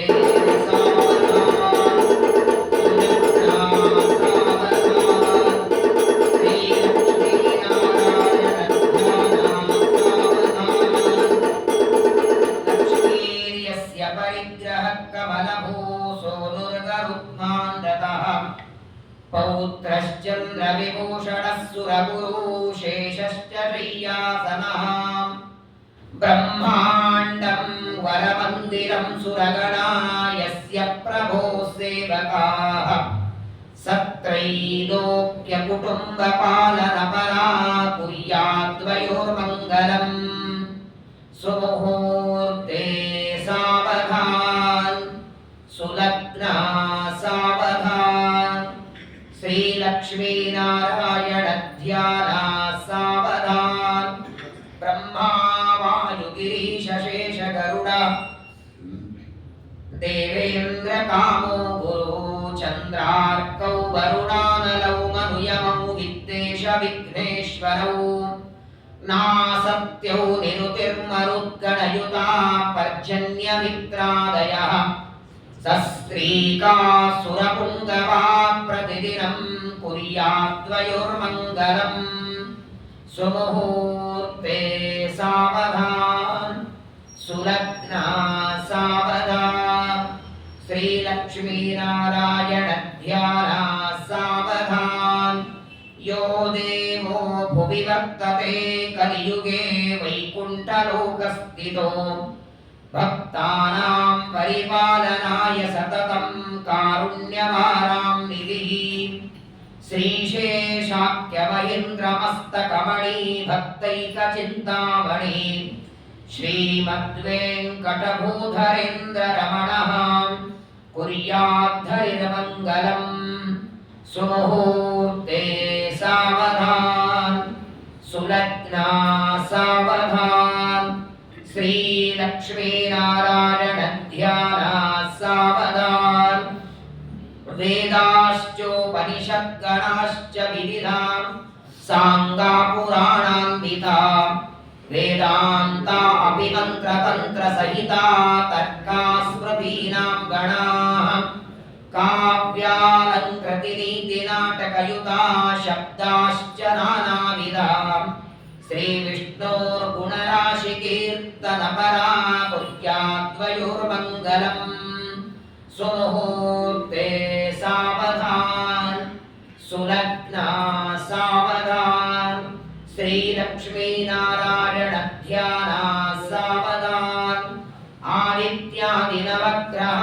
ಶುಭಕರಾ ಮೇಷಾದಯೋ ರಾಶಯೋ ನಕ್ಷತ್ರಾಣಿ ಸಯೋಗಕಾಶ್ಚ ತಿಥಯಸ್ತದ್ದೇವತಾಸ್ತದ್ಗಣಾಃ ಮಾಸಾಬ್ಧಾ ಋತವಸ್ತಥೈವ ದಿವಸಾ ಸಂಧ್ಯಾಸ್ತಥಾ ರಾತ್ರಯಃ ಸರ್ವೇ ಸ್ಥಾವರಜಂಗಮಾ ಪ್ರತಿದಿನಂ ಕುರ್ಯಾದ್ವಯೋರ್ಮಂಗಲಂ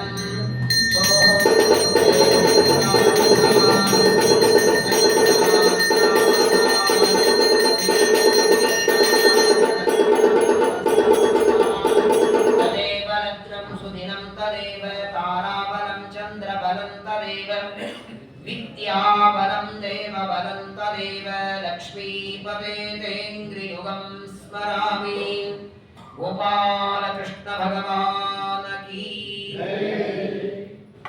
ಸರ್ವಜ್ಞನಾದ ಪರಮಾತ್ಮನ ಮೇಲೆ ಪುಷ್ಪವೃಷ್ಟಿಯನ್ನ ಮಾಡ್ತಾ ಅಕ್ಷತಾರೋಪಣ ಮಾಡ್ತಾರೆ. ಆ ಕೃಷ್ಣ ರುಕ್ಮಿಣಿಯರ ವಿವಾಹವನ್ನ ನೋಡೋದಕ್ಕೆ ಆಕಾಶದಲ್ಲಿ ದೇವಾನು ದೇವತೆಗಳೆಲ್ಲ ಬಂದಿದ್ದಾರೆ. ಪರಮಾತ್ಮ ರುಕ್ಮಿಣಿಗೆ ಮಾಂಗಲ್ಯ ಬಂಧನ ಮಾಡ್ತಾರೆ. ಅನಂತರ ಲಾಜ ಹೋಮ ಸಪ್ತಪದಿ ಎಲ್ಲ ಮದುವೆಯ ಕಾರ್ಯಕ್ರಮ ನಡೀತದೆ.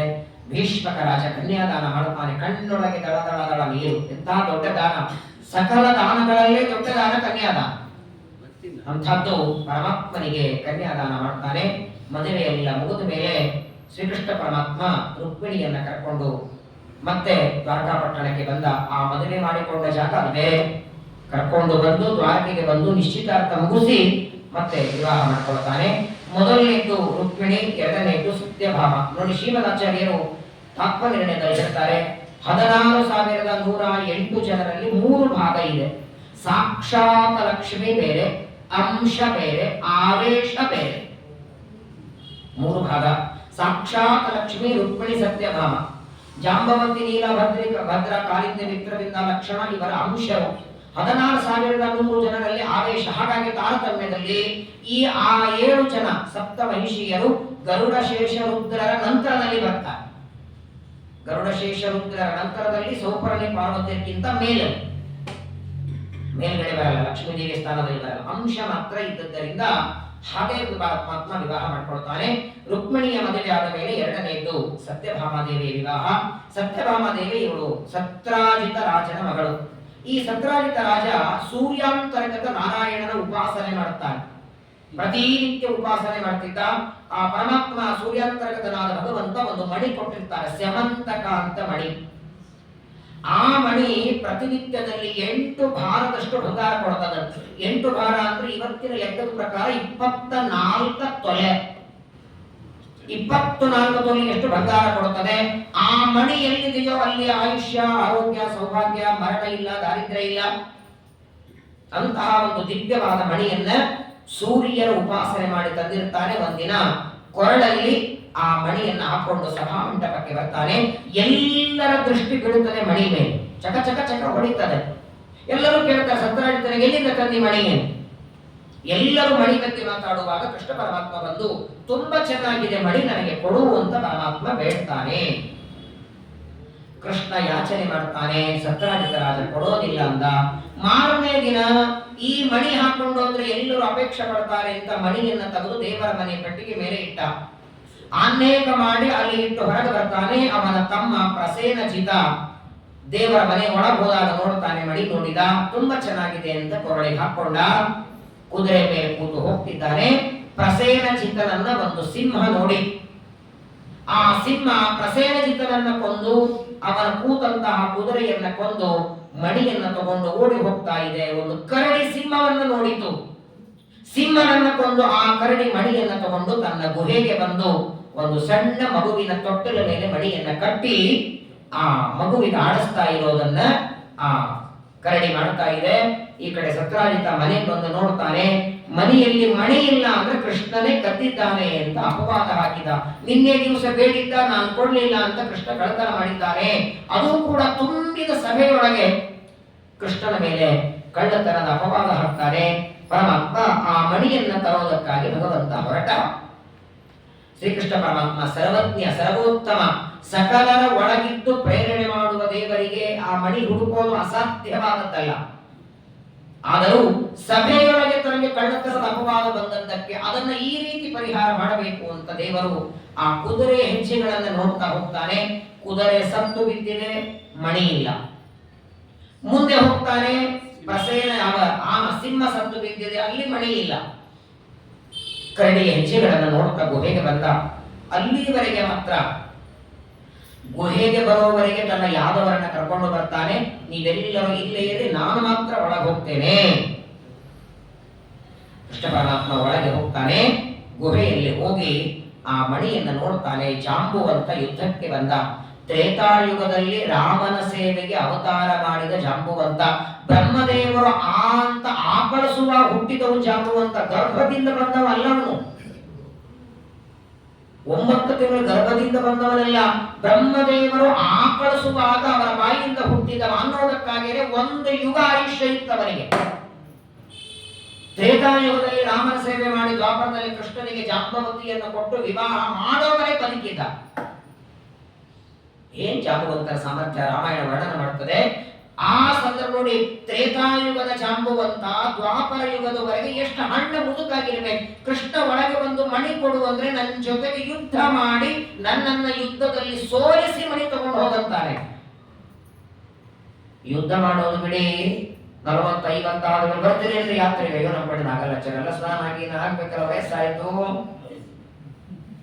ಯುದ್ಧ ಮಾಡೋದೆಲ್ಲಿಂದ? ಏನ್ ಜಾಂಬುವಂತನ ವಯಸ್ಸು. ಕೃಷ್ಣ ಪರಮಾತ್ಮನಿಗೆ ಜಾಂಬುವಂತನಿಗೆ ಯುದ್ಧ ಪ್ರಾರಂಭವಾಗುತ್ತೆ. ಸಹಜವಾಗಿ ಒಂದು ಸ್ವಲ್ಪ ಹೊತ್ತು ಯುದ್ಧ ಮಾಡೋಣ, ಸೋತು ಬಿಡ್ತಾನೆ, ಮಣಿ ಕೊಡ್ತಾನೆ ಎಂದು ಯುದ್ಧ ಶುರುವಾದರೆ ಇಬ್ಬರ ಮಧ್ಯದಲ್ಲಿ 14 ದಿನ ಯುದ್ಧ ನಡೆದಿದೆ. ಎಡಬಿಡದೆ ಈ ಕಡೆ ಹೊರಗೆ ನಿಂತು ಎಷ್ಟೊತ್ತು ಕಾಯ್ತಾರೆ ಹೇಳಿ. ಒಳಗೆ ಹೋದ ಕೃಷ್ಣ 1 ದಿನ ನೋಡಿದ್ರು, 2 ತಾಸು ನೋಡಿದ್ರು, ಬರಲಿಲ್ಲ, ಹೊರಟು ಬಿಟ್ಟು ಎಲ್ಲರೂ ದ್ವಾರಕೆಗೆ ಬಂದು ನಡೆದದ್ದೆಲ್ಲ ವೃತ್ತಾಂತವನ್ನ ತಿಳಿಸ್ತಾರೆ. ಎಲ್ಲರೂ ಬಂದಿದ್ದಾರೆ, ನಂದ, ಯಶೋಧ, ವಸುದೇವ, ದೇವಕಿ. ಏನು ಆಗಿದೆ? ಗುಹೆಯಲ್ಲಿ ಹೋದ ಕೃಷ್ಣ ಹೊರಗೆ ಬಂದಿಲ್ಲ.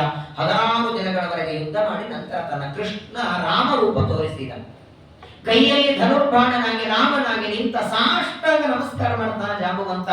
ಅಲ್ಲ ಸ್ವಾಮಿ, ನನ್ನ ಸ್ವಾಮಿ ನೀನು ಬಂದಿದ್ದೀಯ ಅಂತ ಮೊದಲೇ ಹೇಳಬಾರದ? ನೀನೇ ರಾಮ ಅಂತ ಗೊತ್ತಾದ ನಾನು ಯಾಕೆ ಯುದ್ಧ ಮಾಡ್ತಿದ್ದೆ, ಈ ಮಣಿಯನ್ನು ಕೊಡ್ತೇನೆ ತಗೋ, ಈ ಮಣಿ ಜೊತೆಗೆ ಇನ್ನೊಂದು ಮಣಿ ನಾನು ಕೊಡ್ತೇನೆ ಅಂತ ಜಾಂಬವಂತ. ಬೇಡ ಅಂತಾನೆ ಕೃಷ್ಣ, ಒಂದು ಮಣಿನೇ ಸಾಕಾಗಿದೆ, ಮಾಡದೇ ಇರುವ ತಪ್ಪಿಗೆ ಗುರಿಯಾಗಿದ್ದೇನೆ, ಇನ್ನೊಂದು ಮಣಿ ಬೇಡ. ಅಲ್ಲ, ಅಂಥ ಮಣಿಯಲ್ಲ, ನನ್ನ ಮಗಳಿದ್ದಾಳೆ ಕನ್ಯಾ ಮಣಿ. ಜಾಂಬವತಿಯನ್ನು ಕೊಟ್ಟು ವಿವಾಹ ಮಾಡ್ತಾರೆ. ಅದೇ ಜಾಂಬವತಿ ಮತ್ತೆ ಪರಮಾತ್ಮನ ಸೇವೆಗೆ ಅವತಾರ ಮಾಡಿ ಬರ್ತಾಳೆ. ಅವಳೇ ತುಳಸಿಯಾಗಿ ಬರ್ತಾಳೆ. ದಾಮೋದರನಿ ಕೊಟ್ಟು ನಾಡಿದ್ದು ಸೋಮವಾರ ನಾವೆಲ್ಲ ಮದುವೆ ಮಾಡುತ್ತೇವೆ. ಜಾಂಬವತಿಯ ಅವತಾರವೇ ತುಳಸಿ. ಅವಳು ಪರಮಾತ್ಮನಿಗೆ ವಿವಾಹ ಮಾಡಿಕೊಡ್ತಾಳೆ. ಜಾಂಬವತಿ ಅಂತ ಕರ್ಕೊಂಡು ಬರ್ತಾನೆ. ಮುಂದೆ ಹೇಗೆ ಸಭಾಮಂಟಪದಲ್ಲಿ ತನಗೆ ಕಳ್ಳತನದ ಅಪವಾದ ಹಾಕಿದ್ದ ಹಾಗೇನೆ ಸಭೆಯನ್ನ ಮಾಡಿ ನಡೆದದ್ದೆಲ್ಲ ಕಥೆ ಹೇಳಿದ. ಸಿಂಹ ಪ್ರಸೇನಮವಧಿ ಸಿಂಹೋ ಜಾಂಬವತಾಹತಃ ಸುಕುಮಾರಕ ಮಾರೋದೀಹಿ ತವ ಹ್ಯೇಷ ಸ್ಯಮಂತಕಃ. ಸ್ಯಮಂತಕ ಮಣಿಯ ಎಲ್ಲ ಕಥೆಯನ್ನು ತಿಳಿಸಿಕೊಡ್ತಾನೆ. ಹಾಗಾದ್ರೆ ಈ ಸ್ಯಮಂತಕ ಮಣಿ ಸೂರ್ಯನಿಂದ ಪಡೆಯುವಾಗ ಇದು ಎಲ್ಲಿರ್ತದೆ, ಯಾರ ಕೈಯಲ್ಲಿ ಇರ್ತದೆ? ಅವರಿಗೆ ಜನ್ಮ ಇಲ್ಲ, ಮರಣ ಇಲ್ಲ, ಸಾಯೋದಿಲ್ಲ ಅಂತಾರೆ. ಪ್ರಸೇನ ಚಿತ್ರ ಕೈಯಲ್ಲಿ ಮಣಿ ಇದ್ದಾಗ ಸತ್ತಲ್ಲ, ಮತ್ತೆ ಪ್ರಸೇನಜಿತ ಕೈಯಲ್ಲಿ ಮಣಿ ಇಟ್ಕೊಂಡಾಗಲೇ ಮರಣ ಬಂತಲ್ಲ ಅಂತ ಮೇಲ್ನೋಟಕ್ಕೆ ನಿಮಗೆ ಪ್ರಶ್ನೆ ಬರಬಹುದು. ಶ್ರೀಮದ್ ಆಚಾರ್ಯರು ಉತ್ತರ ಕೊಡ್ತಾರೆ. ಸೂರ್ಯಾಂತರ್ಗತ ನಾರಾಯಣ ಮಣಿ ಕೊಡುವಾಗಲೇ ಹೇಳಿದ್ದು, ಈ ಮಣಿಗೆ ಅಮಂಗಲತೆ ಅಶುಚಿತನ ಬರಬಾರದು, ಚಪ್ಪಲಿ ಹಾಕೊಂಡು ಮುಟ್ಟಬಾರದು, ಎಲ್ಲೋ ಹೋಗುವಾಗ ಇದನ್ನು ಹಾಕೊಂಡು ಹೋಗಬಾರದು, ಯುದ್ಧಕ್ಕೆ ಹೋಗುವಾಗ ಬೇಟೆಗೆ ಹೋಗುವಾಗೆಲ್ಲ ಹಾಕೊಂಡು ಹೋಗಬಾರದು. ಆ ನಿಯಮವನ್ನ ಮೀರಿ ಕಾಲಲ್ಲಿ ಪಾದರಕ್ಷೆಗಳನ್ನ ಹಾಕೊಂಡು ಅಶುದ್ಧವಾಗಿ ಮಣಿಯನ್ನ ತಗೊಂಡು ಹೋದದ್ದಕ್ಕೆ ಪ್ರಸೇನ ಚಿತ್ತನಿಗೆ ಮರಣ ಬಂತು. ನಾವೆಲ್ಲರ ಹಾಗೆ ಯಾವುದನ್ನ ಹೇಗೆ ಬಳಸಬೇಕು, ಒಟ್ಟಿಗೆ ನಡೀತದ ದಾವಣಿ ಎಂದರೆ ಯಾವಾಗ ಮೈದಿನ ಇಲ್ಲ ಅನ್ಕೊಂಡ್ಬಿಟ್ಟಾರೆ ಎಷ್ಟೋ ಜನ. ಹಾಸಿಗೆಯಲ್ಲೂ ಬರ್ತದೆ, ಹೊತ್ಕೊಳ್ಳಿಕ್ಕೂ ಬರ್ತದೆ, ಮಣಿಗೂ ಬರ್ತದೆ. ಇಲ್ಲ, ಆಯಾ ವಸ್ತುಗಳಿಗೆ ಹಾಗೆ ಬೆಲೆ ಇಟ್ಟದ್ದು ಪರಮಾತ್ಮ. ಹೀಗೆ ಮೊದಲು ರುಕ್ಮಿಣಿ, ಅನಂತರ ಜಾಂಬವತಿ, ಮೂರನೇದ್ದು ಸತ್ಯಭಾಮ, ಆಮೇಲೆ ಕಾಲಿಂದಿ, ಮಿತ್ರವಿಂದ, ಲಕ್ಷಣ, ಭದ್ರ, ಇವರೆಲ್ಲರೆಲ್ಲ ವಿವಾಹ ಮಾಡಿಕೊಳ್ತಾನೆ. ಅನಂತರದಲ್ಲಿ ನರಕಾಸುರನ ಸಂಹಾರವನ್ನ ಮಾಡಿ 16,100 ಜನ. ನರಕಾಸುರನ ಸಂಹಾರ ಮಾಡುವುದಕ್ಕೆ ದೊಡ್ಡ ಕಾರಣ ಅಂದ್ರೆ ಪರಮಾತ್ಮನಿಗೆ ಇಂದ್ರದೇವರು ಬಂದು ಪ್ರಾರ್ಥನೆ ಮಾಡುತ್ತಾರೆ. ತಾಯಿಯಾದ ಅದಿತಿ ದೇವಿಯ ಕುಂಡಲಗಳನ್ನೇ ಅಪಹಾರ ಮಾಡಿದ್ದಾನೆ, ಕಳ್ಳತನ ಮಾಡಿದ್ದಾನೆ. ಕರ್ಣ ಕುಂಡಲ ಕಿವಿಯಲ್ಲಿ ಹಾಕೊಳ್ಳೋದು. ದೇವತೆಗಳ ತಾಯಿಯಾದ ಅದಿತಿ ದೇವಿಯ ಕುಂಡಲಗಳನ್ನ ನರಕಾಸುರ ಅಪಹಾರ ಮಾಡ್ಕೊಂಡು ಹೋಗಿದ್ದಾನೆ ಅಂತ ಇಂದ್ರದೇವರು ಬಂದು ಕಂಪ್ಲೇಂಟ್ ಕೊಡ್ತಾರೆ. ಅದಕ್ಕಾಗಿ ಪರಮಾತ್ಮ ಅಲ್ಲಿಗೆ ಹೋಗ್ಬೇಕಾಗತ್ತೆ. ನರಕಾಸುರನ ಸಂಹಾರಕ್ಕಾಗಿ ಹೋಗ್ತಾನೆ. ಏನ್ ಪಟ್ಟಣ ಕಟ್ಕೊಂಡಿದ್ದಾನೆ, ಅದ್ಭುತವಾದಂತಹ ಪಟ್ಟಣ. ಆ ನರಕಾಸುರನ ಸಂಹಾರ ಆಶ್ವಿನ ಕೃಷ್ಣ ಚತುರ್ದಶಿ. ನರಕಾಸುರನ ಸಂಹಾರ ಮಾಡಿ ಅದಿತಿ ದೇವಿಗೆ ಕರ್ಣಕುಂಡಲವನ್ನ ಕೊಡ್ತಾನೆ. ನರಕಾಸುರನ ಸಂಹಾರ ಮಾಡಿ ರಾಜ್ಯ ತಾವು ತಗೊಳ್ಳಿಲ್ಲ, ಮಗನಾದ ಭಗದತ್ತನಿಗೆ ರಾಜ್ಯವನ್ನ ಕೊಟ್ಟ. ಅಲ್ಲಿಂದ ಆ ಅದಿತಿ ದೇವಿಯನ್ನ ಸ್ವರ್ಗಲೋಕಕ್ಕೆ ಹೋಗಿ ಕರ್ಣಕುಂಡಲ ಕೊಟ್ಟು ಮಾತಾಡಿಸಿ, ಯಾಕಂದ್ರೆ ವಾಮನಾವತಾರದಲ್ಲಿ ತನಗೂ ತಾಯಿಯಾದವಳು ಅದಿತಿ, ತಾಯಿಗೆ ಕರ್ಣಕುಂಡಲ ಕೊಟ್ಟು ಅಲ್ಲಿಂದ ತಿರುಗಿ ಬರುವಾಗ ಆ ಸ್ವರ್ಗಲೋಕದ ನಂದನ ವನದ ಮೇಲೆ ಪರಮಾತ್ಮ ಬರ್ತಾ ಇದ್ದ. ಆ ಸಂದರ್ಭದಲ್ಲಿ ಸತ್ಯಭಾಮಾದೇವಿ ಪಾರಿಜಾತ ವೃಕ್ಷ ಬೇಕು ಅಂತ ಅಪೇಕ್ಷೆ ಪಡ್ತಾಳೆ. ಆ ಪಾರಿಜಾತ ವೃಕ್ಷದ ಕಥೆಯನ್ನ ನಾಳೆ ದಿವಸ ಕೇಳೋಣ. ಶ್ರೀಮದ್ ಆಚಾರ್ಯರು ಇದಕ್ಕೆ ನಿರ್ಣಯವನ್ನೆಲ್ಲ ಕೊಡುತ್ತಾರೆ. ಮಹಾಭಾರತ ಅಪನಿರ್ಣಯದಲ್ಲಿ ತುಂಬಾ ಚೆನ್ನಾಗಿ ನಾರದರು ಸ್ವರ್ಗಲೋಕದಿಂದ ಬರ್ತಾರಂತೆ. ದ್ವಾರಕಾಪಟ್ಟಣದಲ್ಲಿ ಕೃಷ್ಣ ಇರ್ತಾನೆ. ಸ್ವರ್ಗದಿಂದ ನಾರದರು ಬರುವಾಗ ಪಾರಿಜಾತ ವೃಕ್ಷದ ಹೂಗಳನ್ನ ತಂದ್ರೆ, ಒಂದೇ ಹೂವನ್ನ ತಂದು ನಾರದರು ರುಕ್ಮಿಣಿಗೆ ಕೊಡುತ್ತಾರೆ. ಆಗ ಸತ್ಯಭಾಮಾದೇವಿಗೆ ಸಿಗಲಿಲ್ಲ. ನನಗೆ ಹೂ ಬೇಡ, ಹೂವಿನ ಗಿಡನೇ ಬೇಕು ಅಂತ ಸತ್ಯಭಾಮಾದೇವಿ ಹಠ ಮಾಡಿ ಆ ನಂದನ ವನದಲ್ಲಿದ್ದ ಪಾರಿಜಾತ ವೃಕ್ಷ ತನ್ನ ಮನೆ ಅಂಗಳದಲ್ಲಿ ಹಚ್ಕೊಳ್ತಾಳೆ. ಅದು ಬರೋ ಹಾಗಿರಲಿಲ್ಲ, ಅದು ದೇವಲೋಕದ ಗಿಡ, ಅದು ಸಮುದ್ರ ಮಥನ ಕಾಲದಲ್ಲಿ ಬಂದ. ಮುಂದೆ ಅದನ್ನ ಮತ್ತೆ ಪರಮಾತ್ಮ ಅಲ್ಲಿ ಕಳಿಸಿಕೊಡ್ತಾನೆ. ಹೀಗೆ ಅನಂತ ಗುಣ ಪರಿಪೂರ್ಣನಾದ ಸರ್ವೋತ್ತಮನಾದ ಕೃಷ್ಣ ಪರಮಾತ್ಮನ ಚರಿತ್ರೆಯನ್ನ ಶುಕಾಚಾರ್ಯರ ಮುಖಕಮಲದಿಂದ ಪರೀಕ್ಷಿತರು ಶ್ರವಣ ಮಾಡ್ತಾ ಇದ್ದಾರೆ. ನಾಳೆಗೆ ಇನ್ನೊಂದು ದಶಮಿ, ವಿದ್ದ ದಶಮಿ ಅಂತ ಕರೀತಾರೆ. ನಾಡಿದ್ದು ಏಕಾದಶಿ, ಅದರ ನಂತರ ದ್ವಾದಶಿ ಸರ್ವೋತ್ತಮನಾದ ಪರಮಾತ್ಮನಿಗೆ ಮತ್ತೆ ತುಳಸಿಯನ್ನು ಕೊಟ್ಟು ವಿವಾಹ ಮಾಡುವಂತಹ ಪರ್ವಕಾಲ. ಅವತ್ತಿನ ದಿನವೇ ಭಾಗವತ ಮಂಗಳನು ಆಗಬೇಕಾಗಿದೆ, ದಶಮ ಸ್ಕಂದದ ಮಂಗಳ. ನಾನು ಸಮಯ ಕೇಳಿದ್ದೆ, ಯಾವ ಹೇಳಿಲ್ಲ. ಸಾಯಂಕಾಲ ತುಳಸಿ ಮದುವೆ ಎಲ್ಲ ನೀವು ಮಾಡಬೇಕು. ಎಷ್ಟೊತ್ತಿಗೆ ಪ್ರವಚನ ಅವತ್ತು ಏನು?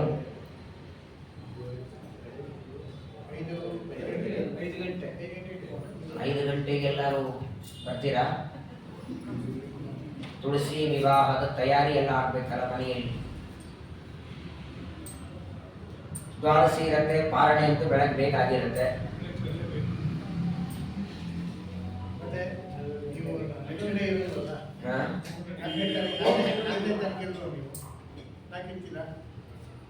ನಾನಿದ್ದೆ ಸಮಸ್ಯೆ ಇರಲಿಲ್ಲ. ನಾನು 3 ರಾತ್ರಿನೇ ಹೋಗ್ಬೇಕು ಊರಿಗೆ. 3ನೇ ತಾರೀಕು ರಾತ್ರಿ ನಾನು ಊರಿಗೆ ಹೋಗಿ 4, 5 ಹೋಗಿ ಬರ್ತೇನೆ. 6 ಆಮೇಲೆ 7ನೇ ತಾರೀಕು ನಿಮ್ಮ ಜೊತೆ ಬರ್ತೇನೆ.